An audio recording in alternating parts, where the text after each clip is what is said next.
for some of these relationships, it's dangerous to leave. And for someone, you can't leave because you are so codependent. You depend on them for everything. Yeah. The house you live in, the car you drive, Yeah. the money that hopefully you were given that day so you could get what you need that day. Right. So a lot of times, why don't you leave? Because I can't. I have nothing. Yeah. Right.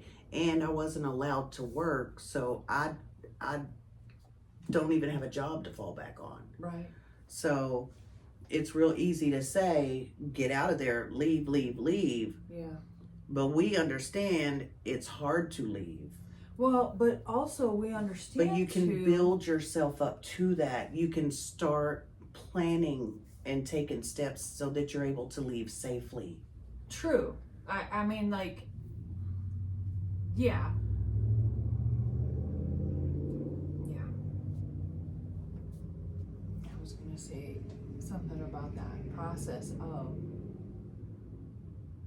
but without, if you don't have money and you don't have the means of transportation or you don't have those things. Family or friends you've already isolated yourself from. You don't feel like you can call any of them. Right. Then but you can. You would be so surprised to find out you call someone and you say, hey, I need to leave so-and-so. Can you help me?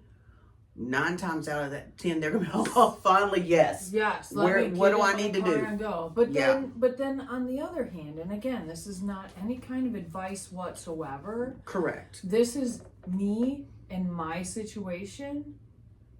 In my healing, well, I don't even want to say in my healing, but in my awakening, I knew the moment, and it was time, and I didn't have a plan, but I knew whatever was coming, Spirit had my back. Mm-hmm. And see, I didn't have that. And that made it, but I had already started my awakening, so it was, and I've been spiritual my whole adult life. But once I made that decision to choose me, Spirit's like, we got you. Let's go. You know what I mean? Yeah. So that's what, but then again, I had a safe place to go. I had the means to get there.